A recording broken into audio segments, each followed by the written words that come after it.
Assalamualaikum warahmatullahi wabarakatuh. Hai semuanya, sebelumnya perkenalkan saya Olvi Andari Putri dengan NPM A1 dari Prodi Pendidikan Biologi Fakultas Keguruan dan Ilmu Pendidikan Universitas Bengkulu. Nah, teman-teman, di sini saya akan menjelaskan sedikit mengenai fungsi dan manfaat media serta teknologi dalam pembelajaran biologi. Sebelumnya saya minta maaf ya teman-teman, mungkin backsound-nya sangat berisik. Nah, baiklah teman-teman, walaupun backsound-nya sangat mengganggu ya, kita langsung masuk saja ke dalam materinya ya. Nah, langsung saja materi yang pertama yaitu apa sih itu sumber belajar, apa sih media pembelajaran, dan apa sih itu teknologi pembelajaran. Nah, apa sih itu sumber belajar? Sumber belajar atau learning resources adalah sebuah sumber baik berupa data, orang, dan wujud tertentu yang dapat digunakan oleh peserta didik dalam belajar, baik secara terpisah maupun secara terkombinasi sehingga mempermudah peserta didik dalam mencapai tujuan belajar atau mencapai kompetensi tertentu. Media pembelajaran merupakan alat bantu yang digunakan oleh guru dalam proses pembelajaran agar siswa lebih mudah memahami materi sehingga tujuan pembelajaran itu dapat tercapai. Sedangkan teknologi pembelajaran secara umum dapat didefinisikan sebagai bagian dari teknologi pendidikan dengan alasan bahwa instruksional atau pembelajaran merupakan bagian dari pendidikan yang sifatnya terarah dan terkendali. Yang selanjutnya yaitu fungsi dan manfaat media pembelajaran.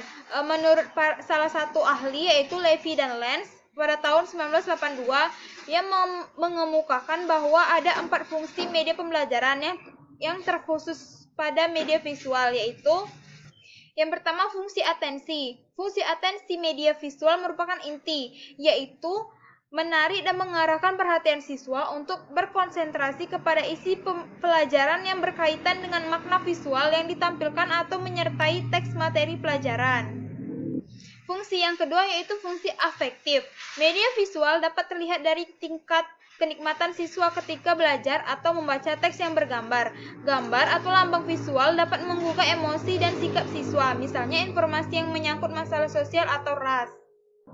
Fungsi yang ketiga yaitu fungsi kognitif. Fungsi kognitif media visual terlihat dari temuan-temuan penelitian yang mengungkapkan bahwa lambang visual atau gambar memperlancar pencapaian tujuan untuk memahami dan mengingat informasi atau pesan yang terkandung dalam gambar.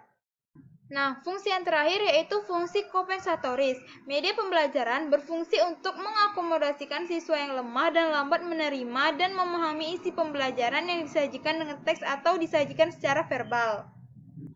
Nah, menurut Camp dan Dayton pada tahun 1985 mengatakan bahwa media pembelajaran dapat memenuhi 3 fungsi utama apabila media itu digunakan untuk perorangan, kelompok, atau kelompok pendengar yang besar jumlahnya. Dan 3 fungsi utama itu adalah untuk memotivasi minat atau tindakan, menyajikan informasi, dan memberikan instruksi. Nah, secara umumnya media pembelajaran mempunyai kegunaan yaitu yang pertama, penyajian pesan agar tidak terlalu bersifat verbalis. Maksudnya itu penyampai pesan itu tidak melulu harus dengan lisan atau kata-kata belaka, bisa digunakan gambar atau hal lainnya. Kegunaan yang kedua yaitu mengatasi keterbatasan ruang, waktu, dan daya indera. Dan kegunaan yang ketiga yaitu penggunaan media pembelajaran secara tepat dan bervariasi dapat mengatasi sikap pasif anak didik. Adapun manfaat media pembelajaran dalam proses belajar siswa yaitu pembelajaran akan lebih menarik perhatian siswa sehingga dapat menumbuhkan motivasi belajar. Bahan pembelajaran akan lebih jelas maknanya sehingga dapat lebih mudah dipahami oleh siswa. Metode mengajar akan lebih bervariasi dan siswa dapat lebih banyak melakukan kegiatan belajar sebab tidak hanya mendengarkan uraian guru tetapi juga aktivitas lain seperti mengamati, melakukan, mendemonstrasikan, memamerkan, dan lain-lain. Baiklah, mungkin itulah sedikit materi yang dapat saya sampaikan mengenai media serta teknologi dalam pembelajaran biologi. Nah, jika ada salah-salah kata saya mohon maaf dan jika masih banyak kekurangan dalam penyampaian materi mohon dikoreksi. saya akhiri. Wassalamualaikum warahmatullahi wabarakatuh. Terima kasih. Bye-bye.